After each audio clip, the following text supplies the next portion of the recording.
So welcome back guys, it's me Armash Khanzada and you are watching AZ studio. आज मैंने सोचा कि काफ़ी टाइम से मैंने इंटीरियर की कोई भी वीडियो नहीं डाली है, तो आज आपके लिए मैं इंटीरियर की वीडियो लेके आया हूँ जिसके अंदर हम एक बेडरूम का रेंटर निकालना सीखेंगे D5 के अंदर। तो विदाउट एनी फर्दर डिले चलिए वीडियो को स्टार्ट करते हैं। अब जैसा कि आप देख सकते हैं मेरे पास एक ये मॉडल है जिसको मुझे रेंडर निकालना है। अब मुझे इसको रेंडर निकालने के लिए सबसे पहले क्या करना होगा, इसको D5 में इंपोर्ट कराना होगा। D5 में कैसे इंपोर्ट कराते हैं, आपके पास ऑप्शन होता है कनेक्ट टू D5, आपने इस पर क्लिक कर देना है।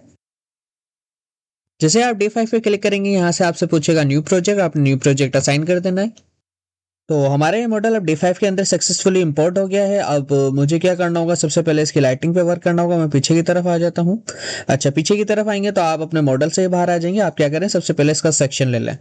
ठीक है, सेक्शन लेने से पहले आपने क्या करना है, नेविगेशन में जाना है एंड यहाँ से आपको ऑर्बिट पे फ्लाई पे शिफ्ट कर लेना है। ठीक है, देन कैमरे पे जाना है एंड ऑटो एक्सपोजर को यहाँ से ऑफ कर लेना है। सही है। देन उसके बाद आपने क्या करना है, यहाँ से आपके पास ऑप्शन होता है ऐड सेक्शन, आपने सेक्शन प्लेन को ऐड करना है एंड उसके बाद इसका एक सेक्शन कट लेना है कुछ इस तरीके से। सही है। देन उसके बाद क्या करना है, आपने अपने मॉडल के अंदर जाना है एंड कोई एक कैमरा एडजस्ट कर लेना है कुछ इस तरीके से, क्रिएट सीन, फिर बाद में हम चेंज कर लेंगे। फिर यहाँ से आपने एनवायरनमेंट पे आना है। सबसे पहले हम इसकी एक्सटीरियर लाइटिंग में वर्क करेंगे। आपने HDRI पे आना है एंड उसके बाद यहाँ से आपने कोई भी एक HDRI सेलेक्ट कर लेना। लाइक यहाँ से आप कर लीजिए क्लाउडी, या मैं मिड डे सेलेक्ट कर लेता हूँ। मिड डे सेलेक्ट करने के बाद यहाँ से इसकी सन की रोटेशन को थोड़ा सा चेंज करूंगा। सही है। अब इतना करने के बाद मैं क्या करूंगा, यहाँ से देखिए अभी भी प्रॉपर लाइटिंग अंदर नहीं आ रही है। मैं इस सीन को अपडेट करूंगा। अपडेट करने के बाद यहाँ से एड लाइट्स पे जाऊंगा। एड लाइट्स पे जाने के बाद आपके पास ऑप्शन होता है रेक्टेंगल लाइट। रेक्टेंगल लाइट पे आपने सेलेक्ट कर लेना है एंड इसको इस तरीके से यहाँ पे प्लेस कर लेना है। प्लेस करने के बाद आपने इसको रोटेट करना है यहाँ से। देन उसके बाद आपने क्या करना है, वी प्रेस करना है एंड इसको स्केल कर लेना है कुछ इस तरीके से, जैसे मैं स्केल कर रहा हूँ। एंड यहाँ से मुझे इस तरीके से, ठीक है। एंड उसके बाद दोबारा से वी प्रेस करके इसको मैं पीछे की तरफ कर दूंगा कुछ ऐसे। सही है। यहाँ से इसकी इंटेंसिटी आप भले इंक्रीज कर दीजिए एंड यहाँ से आपके पास ऑप्शन होता है अल्टरनेटिव रेडियस, आपने इसको इस तरीके से इंक्रीज कर देना है। तो आपके जो पूरे रूम में लाइटिंग ऐड हो जाएगी। ज्यादा हार्श हो रही है तो आप पीछे भी कर सकते हैं। एंड उसके बाद यहाँ से इतना ठीक है। फिर उसके बाद ये सारी चीजें सही हो गई। सही है। अब ये तो हमारे पास एक्सटीरियर लाइट ऐड हो गई, बट अभी हमें क्या करना है कि हमें इंटीरियर लाइट्स भी ऐड करनी है। तो इंटीरियर लाइट्स आप किस तरीके से ऐड करते हैं, आप स्पॉट लाइट भी लगा सकते हैं। नहीं तो देखें, अगर आपको पूरे ओवरऑल रूम में लाइटिंग चाहिए तो वो आप कैसे करें, मैं आपको सिंपल सी आसान सी ट्रिक बताऊंगा। आपको स्पॉट लाइट की भी यूज करने की नीड नहीं है। बस आप यहाँ पे क्या करें, आप करें रेक्टेंगुलर लाइट एक और सिलेक्ट कर लीजिए एंड बिल्कुल टॉप पे प्लेस कर लीजिए। ठीक है। फिर दोबारा वी को प्रेस करिए एंड उसके बाद क्या करिए, आपने इसको इस तरीके से स्केल करना है। सही है। देन उसके बाद दोबारा से आपने क्या करना है, यहां से इसको इस तरीके से स्केल करना है। स्केल करने का भी काफी आसान तरीका बता रहा हूं मैं आपको कुछ ऐसे। एंड देखिए ज्यादा आपने नहीं करना, क्योंकि आपके ये जो है एरिया लाइट की, सॉरी रेक्टेंगल लाइट की जो लाइट्स हैं वो यहाँ पे डायरेक्ट पड़ेंगे, तो आपने ज्यादा स्केल भी नहीं करना, बिल्कुल नॉर्मल रखना है। फिर दोबारा से वी प्रेस करके आपने इसको ऊपर कर लेना है कुछ ऐसे। अच्छा, अब देखिए लाइट जो है काफी ज्यादा हार्श हो रही है, तो मैं इसको क्या करूंगा, इसकी जो इंटेंसिटी कर दूंगा मैं अराउंड 5। तो इससे मुझे क्या होगा कि मेरे जो ओवरऑल पूरा जो रूम है उसके अंदर लाइट्स ऐड हो जाएंगी। सही है। उम्मीद है आपको समझ आ रहा होगा। एंड उसके बाद मैं इसको दोबारा सेलेक्ट करके थोड़ा सा ऊपर करने की करता हूँ, यहाँ से कुछ ऐसे। एंड अगर इसकी इंटेंसिटी में इंक्रीज करूँ, लाइक यहाँ से मैं कर लेता हूँ 7। इतनी करने के बाद अब देखिए मुझे लाइट जो है सिर्फ मेरे आगे आगे एरिया पे आ रही है, मुझे पीछे भी चाहिए। तो वो किस तरीके से करूंगा, मैं फिलहाल इसको एक काम करता हूँ, थोड़ा सा पीछे की करता हूँ कुछ ऐसे एंड वी प्रेस करके इसको और स्केल करते हैं हम। अब इतना करने के बाद मैं क्या करूंगा, यहाँ से इसको एक और कॉपी ले लूंगा। यहाँ से शिफ्ट को होल्ड करूंगा एंड इसको इस तरीके से आगे की तरफ लेके आऊंगा। फिर इसको थोड़ा सा डाउनवर्ड कर दूंगा मैं इस तरीके से। देन उसके बाद अब मैं आगे देखूंगा तो देखिए मेरा जो ओवरऑल जो रूम है वो काफी ज्यादा अच्छा लग रहा है। यहाँ से आप अपने सीन पे आइए। सीन पे आने के बाद अब इसको अपडेट कर दीजिए। अपडेट करने के बाद इसकी इंटेंसिटी मुझे ज्यादा लग रही है, तो मैं यहाँ से इसको कर देता हूँ 4। तो अब जो लाइटिंग है वो काफी ज्यादा सही हो जाएगी। एंड जो पीछे वाली की, एक मिनट, इसको, इसकी लाइटिंग जो है इसको भी मैं थोड़ा सा एडजस्ट करता हूँ, इसको मैं 5 कर देता हूँ। तो लाइट्स अब हमारे पास काफी हद तक यहाँ पे सही हो जाएंगी। सही है। उम्मीद है आपको समझ आ रहा होगा। मैं यहाँ से अपने सीन को अपडेट करता हूँ। अपडेट करने के बाद क्या करेंगे, अब देखें यहाँ पे जो स्ट्रिप लाइट्स वगैरह हैं उनको हम एडजस्ट कर लेते हैं। कैसे करेंगे, मैं सबसे पहले तो यहाँ पे इसको सिलेक्ट करता हूँ। सिलेक्ट करने के बाद यहाँ से इसको इमेसिव कर लूंगा। इमेसिव करने के बाद इसकी इंटेंसिटी मैंने कुछ इस तरीके से इंक्रीज कर दी। फिर उसके बाद इसको मैं जो टेम्परेचर दे दूंगा वो मैं दे दूंगा 2800। सही है। देन उसके बाद मैं क्या करूंगा, मुझे यहाँ पे बेड के ऊपर भी एक स्ट्रिप लाइट चाहिए। वो किस तरीके से ऐड करता है, आपने यहाँ पे आ जाना है स्ट्रिप लाइट्स एंड इस तरीके से यहाँ पे आपने एक स्ट्रिप लाइट प्लेस कर देना है। इसको आपने रोटेट कर देना है कुछ इस तरीके से एंड उसके बाद आपने क्या करना है, वी प्रेस करना है एंड इसको ग्रीन एक्सिस में स्केल करना है कुछ इस तरीके से। सही है। देन इसकी इंटेंसिटी इंक्रीज कर देनी है कुछ ऐसे। देन उसके बाद आपने क्या करना है, इसको भी टेम्परेचर दे देना है, आप कर दीजिए इसको 3400। ओके। देन उसके बाद आपके पास यहाँ पे एक और ऑप्शन होता है, कौन सा, शो लाइट शेप। आप इसको भी इनेबल कर लीजिए, जो आपकी जो लाइट की शेप है वो भी यहाँ पे आपको विजिबल हो जाएगी। थोड़ा वी प्रेस करिए एंड इसको बिल्कुल वॉल से अटैच कर दीजिए कुछ ऐसे, तो देख सकते हैं आप। फिर उसके बाद मुझे यहाँ पे भी शेल्फ्स पे भी स्ट्रिप लाइट्स लगानी है, मैं इनको भी लगा लेता हूँ।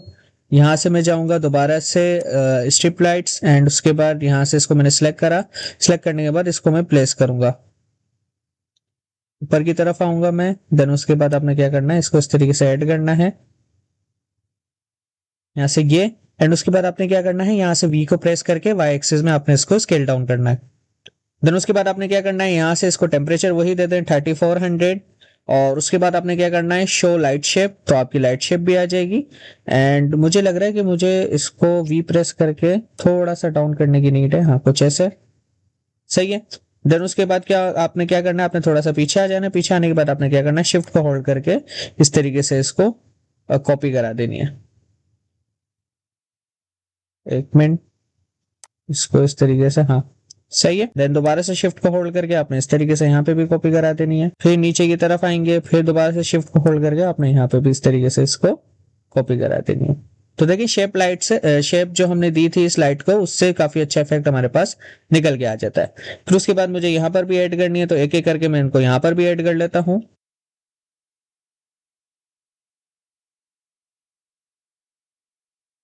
देन उसके बाद मैं क्या करूंगा, यहाँ से अब थोड़ा सा मटेरियल पे वर्क कर लेते हैं। मटेरियल पे किस तरीके से वर्क करते हैं, जैसे कि आपके पास ये पिल्लोज वगैरह हैं, आपने क्या करना है, इनको सिलेक्ट करना है। सिलेक्ट करने के बाद आपके पास यहाँ से जो है मटेरियल टेम्पलेट्स होते हैं, आपने इसको क्लॉथ दे देना है। ठीक है, जैसे क्लॉथ देंगे तो ये क्लॉथ में कन्वर्ट हो जाएंगे। फिर जितने भी मटेरियल है ऐसे ही आपने उनको क्या करना है, यहाँ से क्लॉथ में कन्वर्ट कर देना है, क्लॉथ। देन उसके बाद ये वाला आपका जो मटेरियल है इसको भी आपने क्लॉथ करना है। तो इससे क्या होगा, जो आपकी शाइन आ रही होगी जब वो, या जो मटेरियल फेक लग रहे होंगे ना, वो आपको फेक नहीं लगेंगे। ये मटेरियल हो गया, इसको भी आपने क्या करना है, क्लॉथ देना है। इस मटेरियल को भी आपने सेलेक्ट करके यहाँ से क्लॉथ कर देना है। ठीक है। देन उसके बाद ये वाला आपका मटेरियल है, ये भी आपके पास क्लॉथ होगा। यहाँ से मैंने इसको कर दिया क्लॉथ। और क्या क्या क्लॉथ हो सकता है हमारे पास, हाँ ये इन टेडी बियर को भी मैं यहाँ से क्लॉथ कर देता हूँ। तो ये आपके पास क्लॉथ हो गया और काफी और बाकी सारी चीजें हमारे पास। ठीक है, सही है। फिर उसके बाद यहाँ से आप क्या कर सकते हैं, और मैं देखता हूँ, अच्छा यहाँ पे जो हमारे पास लाइट्स हैं इनको आपने क्या करना है, ग्लो करवाना है। आपने क्या करना है, दोबारा से आई प्रेस कर लीजिए। ठीक है, आई प्रेस करने के बाद आपने इस मटेरियल को सिलेक्ट करना है अंदर वाले को एंड यहाँ से इसको फिलहाल आप व्हाइट कर दीजिए। व्हाइट करने के बाद आपने क्या करना है, यहाँ से इसको इमर्सिव करना है। इसकी जो इंटेंसिटी हो आपने यहाँ से इस तरीके से कुछ इंक्रीज कर देनी है। फिर उसके बाद यहाँ पे भी आपके पास ये ट्रैक लाइट्स लगी हुई है, इनको भी आपने ग्लो कराना होगा। आई प्रेस करना है, देन उसके बाद इस मटेरियल को सिलेक्ट करना है। सिलेक्ट करने के बाद आपने क्या करना है, इसको इमर्सिव कर देना है। ठीक है, देन उसके बाद यहाँ से आप इसकी इंटेंसिटी इंक्रीज कर दीजिए, तो आपके पास ये मटेरियल भी ग्लो हो जाएगा। फिर उसके बाद आप क्या कर सकते हैं, यहाँ से और किस पे काम करना है हमें, आपके पास लैपटॉप की स्क्रीन है, आप इस पे सिलेक्ट करिए एंड यहाँ से आप क्या कर सकते हैं, बस ठीक है, इतना ज्यादा कोई नीड नहीं है इसको। हाँ, आप यहाँ से ये जो इसके है फ्रेम है, इसको भी आप जो है मेटेलिक बना सकते हैं। कैसे बनाएंगे, यहाँ तो आप डायरेक्ट यहाँ से मटेरियल ही लगा लें। यहाँ से आपके पास ऑप्शन होता है मेटल। ठीक है, मेटल पे जाने के बाद आप यहाँ से कोई भी मटेरियल लगा सकते हैं। मैं ब्लैक मेटल लगा रहा हूँ, यहाँ से मैंने इस तरीके से इस पे अप्लाई कर लिया। ठीक है, एंड उसके बाद मैं क्या करूंगा, यहाँ से इसको दोबारा से सिलेक्ट करूंगा। सिलेक्ट करने के बाद ये अच्छा नहीं लग रहा तो फिर मैं ये वाला लगा लेता हूँ और फिर इसको मैं ब्लैक कर दूंगा ऐसे। देन उसके बाद इसकी जो रफनेस है वो मैं कम करूंगा, तो यहाँ से मेरे पास ये मेटल का बन जाएगा।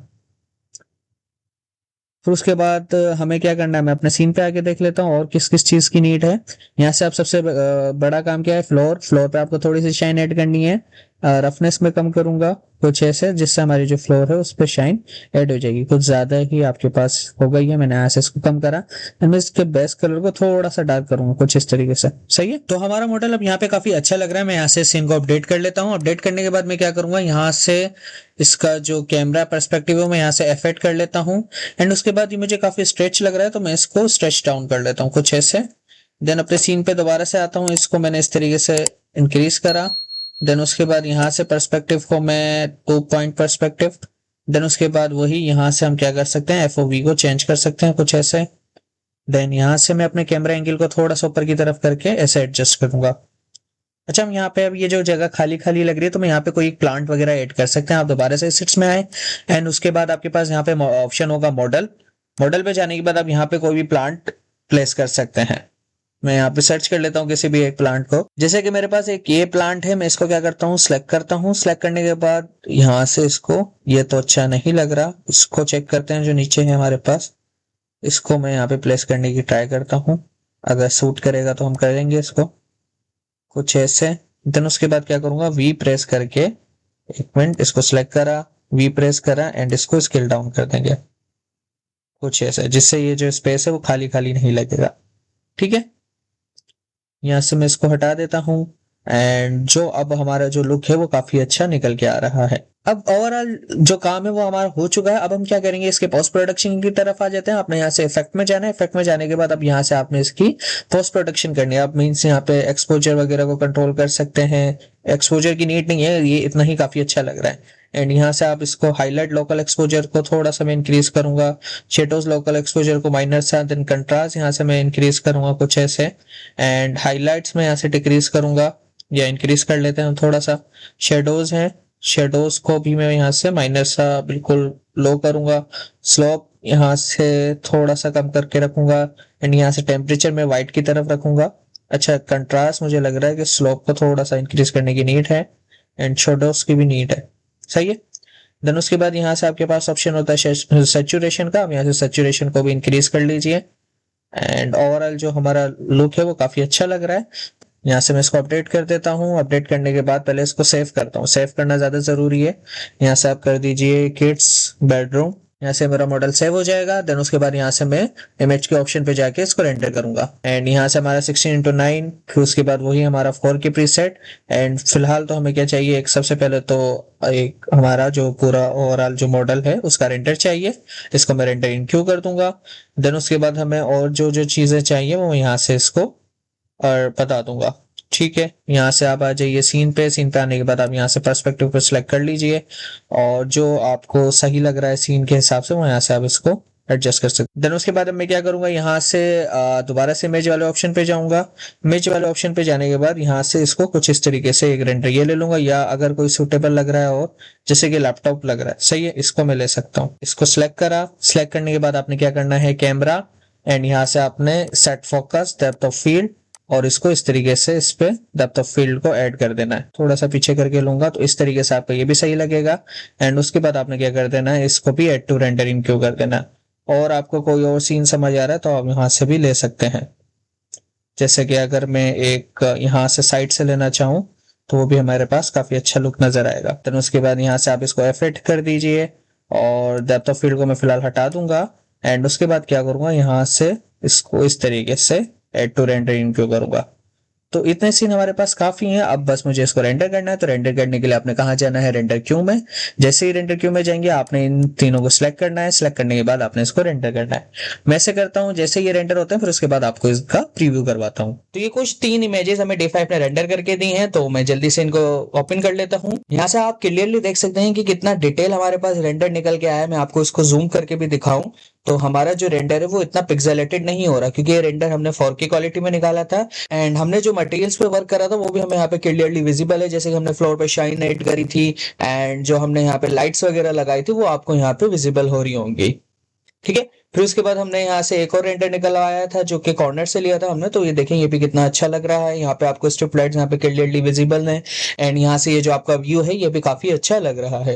फिर लास्ट सीन हमने जो लैपटॉप वाला निकलवाया था तो वो भी कुछ इस तरीके का निकल के आया है। तो उम्मीद करते हैं कि आज की वीडियो आपको पसंद आई होगी एंड वीडियो अगर आपको पसंद आई है तो चैनल को सब्सक्राइब करिएगा, लाइक करिएगा एंड कमेंट जरूर करिएगा। अगर आपका कोई भी क्वेश्चन हो मैं आपके हर कमेंट को रीड करके रिप्लाई जरूर करूंगा। आज की वीडियो के लिए इतना ही, मिलते हैं अपनी अगली वीडियो में, तब तक के लिए अल्लाह हाफिज।